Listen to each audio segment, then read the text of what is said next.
हम कहते हैं कि ना खुराक खाना अटक गया है, हम कोई मेडिसिन लेते हैं, कोई बड़ी मेडिसिन वो अटक जाती है यहाँ पे, तो बेसिकली ये क्या चीज़ होती है कि खाना अटक गया है और मतलब अल्लाह ताला ने तो एक निज़ाम बनाया है, फिर खाना अटकता क्यों है और मेडिसिन क्यों अटकती है, इसका क्या मतलब है, समझ नहीं आती। इसके दो तीन चीज़ें हैं। एक तो ये है कि जब आपकी खुराकी नाली में कहीं कोई रुकावट हो ना तो उसकी वजह से अटकता है, ठीक है ना।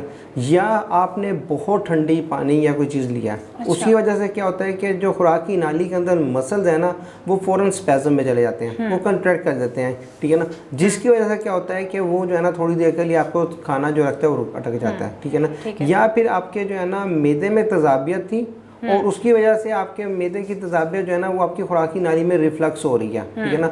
और उसकी वजह से क्या होता है कि वहाँ पे जो है ना कोई नैरोइंग हो रही है, स्ट्रिक्चरिंग बन रही है, कोई नाली तंग हो रही है, तो उसकी वजह से जो है ना खाना रुक रहा होता है फिर। तो हम जी तो हम जब इसमें खाना रुकता है तो हम उसको जो है ना वो क्या करते हैं, हम लोग पानी पी लेते हैं। और बाज़ बहुत ही ड्राई इनटेक ले रहे हो तो उसके साथ भी हम जब पानी लेते हैं तो वो ड्राईनेस खत्म हो जाती है, तो वो बेहतर हो जाते हैं।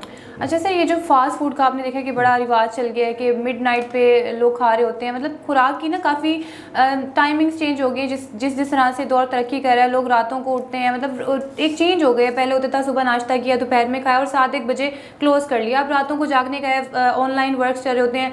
यंग जनरेशन जो स्पेशली उनको क्विक होता है कि बिजी होते हैं, फ़ौरन नूडल्स खा ली या अनहाइजीन फूड खा लिया या फास्ट फूड ऑर्डर कर लिया। तो क्या ये जो कैंसर आजकल बढ़ता जा रहा है, अनहाइजीन फूड या फास्ट फूड भी इसकी एक बड़ी वजह है? बिल्कुल, अनहाइजीन एंड फास्ट फूड ये बहुत बड़ी वजह है इसके अंदर जो है कि कैंसर को इंक्रीज़ करने के अंदर, टेंडेंसी को इंक्रीज़ करने के अंदर। क्योंकि जब हम अनहाइजीन फूड लेते हैं या फास्ट फूड लेते हैं तो उसके अंदर ना प्रॉपर कुकिंग नहीं होती, ठीक है ना।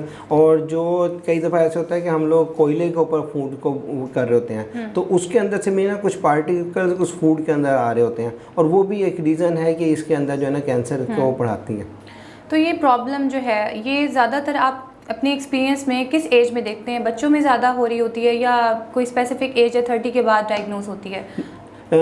बहुत ज़्यादा जो कॉमनली प्रीवियसली चल रहे थे वो ये था कि 50s और 60s के अंदर जो है ना ये ज़्यादा कॉमन थी, लेकिन अभी जो है तकरीबन ये 30s के एज में या 25 की एज में भी आना शुरू हो रही है। इवन चंद एक पेशेंट हमारे ऐसे भी हैं जो कि 12 और 13 ईयर्स की एज में भी थे, लेकिन वो शायद प्रोबेबली उनका जेनेटिक कोई इशू था जिसकी वजह से उनका हुआ है। लेकिन इसके अंदर बहुत ज़्यादा कॉमनली जो है ना हमारे पास अर्ली ग्रुप आने शुरू हो रहा है। वैसे देखा जाता है कि कॉमनली ना इन चीज़ों को इग्नोर ही किया जाता है, मतलब इतना ज़्यादा ना इस चीज़ को इंपॉर्टेंस नहीं दी जाती कि अगर खुराक में कि नाली में कोई प्रॉब्लम आ रही है, खाना ठीक से अटक नहीं रहा, वो कहते हैं ठीक है शायद गला ख़राब है, ठीक हो जाएगा।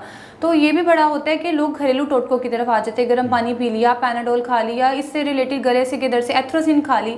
तो घरेलू टोटके, गर्म पानी पीना, शहद पीना, इससे जो अर्ली स्टेजेस होती है वो रिकवर हो जाती है या फ़ौरन डॉक्टर के पास ही आपने जाना है? देखिए, अगर तो आपको एक दफ़ा इंसिडेंस हुआ और आपने उसे टोटका कर लिया है तो ये ठीक है, ठीक है ना। वो उसकी वजह ये भी हो सकती है कि ड्राई फूड था आपने और बहुत बड़ा लुकमा लेकर बहुत जल्दी आपने करने लगी हैं तो उसकी वजह से वो रुक गया, तो और चीज़ है, ठीक है ना। लेकिन अगर ये आपकी एक रूटीन बन गई है ना तो देन आपको उसे रिपोर्ट करना चाहिए, और अगर आप अर्ली रिपोर्ट करेंगे तो ही ये अर्ली डिटेक्शन होंगी, ठीक है ना। एंड देन इसके अच्छे सर्वाइवल रेट्स पे हम जाएंगे। अगर हम ये अर्ली डिटेक्ट नहीं करेंगे तो इसकी जो है सर्वाइवल रेट्स जो है ना वो बहुत कम हो जाएंगे।